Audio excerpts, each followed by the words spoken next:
क्या अब यूक्रेन पर रूस का बड़ा हमला होने वाला है? क्या अब यूक्रेन में रूसी बारूद बरसने वाला है? ये सवाल इसलिए क्योंकि अब दुनिया के कुछ चुनिंदा युद्ध विशेषज्ञों ने दावा करना शुरू कर दिया है कि जब से यूक्रेन ने रूस के 5 सैन्य एयरबेस पर हमला करके 41 रूसी लड़ाकू विमानों को तबाह किया है, जिसमें रूसी परमाणु बम वर्षक भी शामिल है, उसके बाद से अब यूक्रेन पर रूस ऐसा हमला करने जा रहा है जिसके खौफ से अमेरिका के राष्ट्रपति ट्रंप ने सोशल मीडिया पर पोस्ट किया गया ट्वीट तक डिलीट कर दिया। दावा किया जा रहा है कि 75 मिनट तक फोन पर पुतिन और ट्रंप की चली बातचीत के दौरान पुतिन ने ट्रंप को दो टूक कह दिया है कि अब यूक्रेन को ड्रोन हमले का ऐसा जवाब दिया जाएगा जो कीव को खूनी गड्ढों में डुबा देगा। खुद ट्रंप ने अपने डिलीट किए गए ट्वीट में लिखा था कि पुतिन यूक्रेन पर बेहद बड़ा हमला कर सकते हैं। पुतिन की चेतावनी और इरादों के बाद से नेटो ने यूक्रेन को नेटो सदस्य बनाने वाली मीटिंग से दूरी बनानी शुरू कर दी है। खबर तो यहाँ तक है कि रूस में कई वॉर एक्सपर्ट्स और पुतिन समर्थकों ने यूक्रेन पर परमाणु हमला करने की मांग शुरू कर दी है। भले ही यूक्रेनी हमलों को पश्चिमी देश शानदार कहें और हमले को पर्ल हार्बर हमले से जोड़ें, लेकिन रूस पर हुए इस ड्रोन हमले ने रूसी सेना को बेकाबू करना शुरू कर दिया है। ज़ेलेंस्की को लग रहा था कि रूस पर भीषण हमला करने के बाद अमेरिका उसका अंधाधुंध साथ देगा और नेटो यूक्रेन को नेटो का सदस्य बना सकता है, लेकिन ये सारी प्लानिंग ज़ेलेंस्की की फेल होती नजर आ रही है। 75 मिनट तक चली फोन पर बातचीत में पुतिन ने ट्रंप से कुछ ऐसा कह दिया है जिससे अमेरिका के भी होश उड़ गए हैं। जिस तरह से यूक्रेन ने ड्रोन हमलों से रूस के 5 सैन्य एयरबेस को निशाना बनाया, उसने पूरी दुनिया को दंग कर दिया है। रूसी रक्षा मंत्रालय के मुताबिक यूक्रेन रूस के मुर्मांस्क, इरकुत्स्क, इवानोवो, रायाजान और अमूर इलाकों में मौजूद सैन्य एयरबेस पर हमले किए।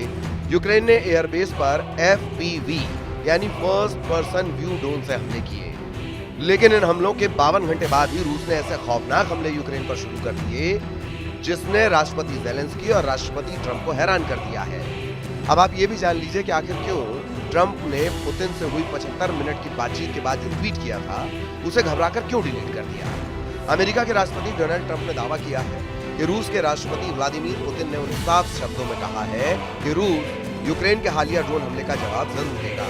यानी ट्रंप ने दुनिया को अपनी सोशल मीडिया पोस्ट के जरिए बता दिया है कि यूक्रेन पर रूस बहुत बड़ा विनाशक हमला कर सकता है, लेकिन इससे ये अंदाजा लगाना मुश्किल है कि रूस यूक्रेन पर किस तरह का हमला करेगा। ट्रंप के मुताबिक पुतिन ने यूक्रेन की तरफ से रूसी एयरफील्ड्स यानी हवाई अड्डों पर किए गए ड्रोन हमले का जिक्र किया और कहा कि इस हमले को नजरअंदाज नहीं किया जा सकता। ट्रंप के मुताबिक पुतिन ने यह बात बहुत दृढ़ता से कही कि रूस यूक्रेन पर कार्रवाई करेगा। ट्रंप ने लिखा है, हमने यूक्रेन की तरफ से रूस के डॉक्स में खड़े विमानों पर किए गए हमले और दोनों पक्षों द्वारा चल रहे अन्य हमलों पर चर्चा की। ये एक अच्छा संवाद था, लेकिन इससे तात्कालिक शांति की उम्मीद नहीं की जा सकती है। पुतिन और ट्रंप के बीच 4 जून को फोन पर करीब 1 घंटे 15 मिनट तक बातचीत हुई, लेकिन हैरानी की बात तो यह है कि ट्रंप ने social media platform truth social पर जानकारी दी है, लेकिन बाद में ट्रंप ने ट्रुथ सोशल पर से इस पोस्ट को डिलीट कर दिया।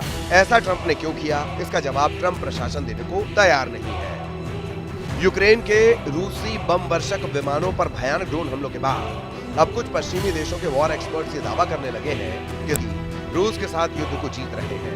वहीं तुर्की में हुई बातचीत के बाद रूसी राष्ट्रपति व्लादिमीर पुतिन ने साफ कर दिया है कि रूस को यूक्रेन के सरेंडर के अलावा और कुछ भी स्वीकार नहीं है। यूक्रेन दूसरे दौर की बातचीत के बाद जहां कुछ रियायत देने का संकेत कर चुका है, वहीं रूस अपने रुख पर अड़ा रहा।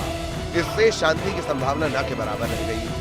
रूस ने कहा कि वो न केवल साल 2014 में कब्जा किए गए क्रीमिया की मान्यता चाहता है, बल्कि यूक्रेन से उन इलाकों का सरेंडर चाहता है जिस पर अभी तक पुतिन की सेना कब्जा भी नहीं कर पाई है, और उन पर रूस अपना दावा करता है। रूस यूक्रेन पर ठीक उसी तरह की शर्तें थोपना चाहता है जैसे प्रथम विश्व युद्ध के बाद जर्मनी के साथ किया गया था। यही नहीं, रूस ये भी चाहता है कि युद्ध के खत्म होने के बाद यूक्रेन के हथियारों पर सख्त प्रतिबंध लगाए जाएं। यूक्रेन के रूस पर हमले को अमेरिकी मीडिया पर्ल हार्बर जैसा हमला करार दे रहा है और ज़ेलेंस्की यूक्रेनी सेना के इस हमले से गदगद है, लेकिन रूसी सेना ने जिस तरह से ऐलान किया है कि असली युद्ध तो अब शुरू हुआ है, वो वाकई रूस के भयानक और विनाशक हमले का साफ संकेत दे रहा है। CSIS की रिपोर्ट के मुताबिक रूस यूक्रेन जंग में अब तक 14 लाख लोग हताहत हुए हैं। एशिया टाइम्स की रिपोर्ट के मुताबिक इस हमले के बाद भी रूस धीरे धीरे ही सही यूक्रेनी सेना पर शिकंजा कस रहा है। इसमें कहा गया है कि यूक्रेन की ओर से रूस पर किया गया ताजा ड्रोन हमला भी पुतिन को आर्थिक चोट पहुंचाकर उनसे बेहतर डील हासिल करने की कोशिश है। यह अमेरिका और नेटो को युद्ध में खुलकर शामिल होने के लिए मनाना है। यूक्रेन की ओर से नई रणनीति की शुरुआत अगस्त 2024 में रूसी इलाके क्रुस्क पर हमला करने के साथ शुरू हुई, लेकिन राष्ट्रपति ज़ेलेंस्की की ये प्लानिंग फेल होती नजर आ रही है। अमेरिका ने साफ कह दिया है कि रूस पर यूक्रेन ड्रोन हमला करने जा रहा है। ऐसी कोई जानकारी अमेरिका के पास नहीं थी। वहीं यूक्रेन को लेकर नेटो की तरफ से कुछ ऐसी खबर भी आ रही है जो यूक्रेन के लिए बेहद खतरनाक है।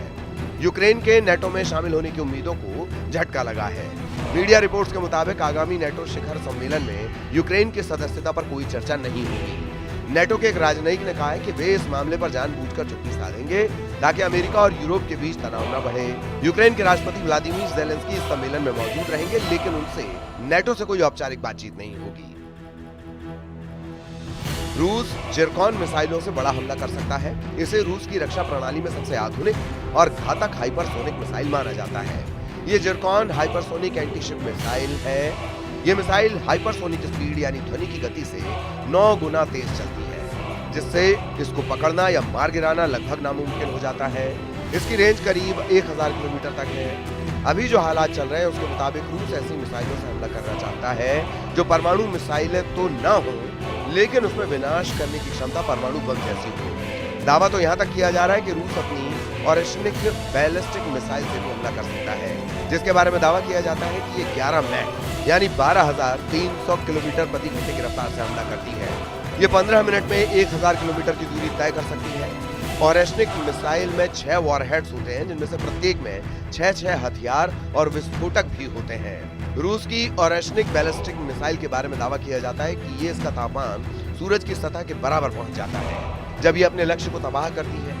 ऐसे हालात में यूक्रेन पर अगर मिसाइलों से हमला हुआ तो दुनिया का कोई भी एयर डिफेंस सिस्टम यूक्रेन को बचा नहीं पाएगा।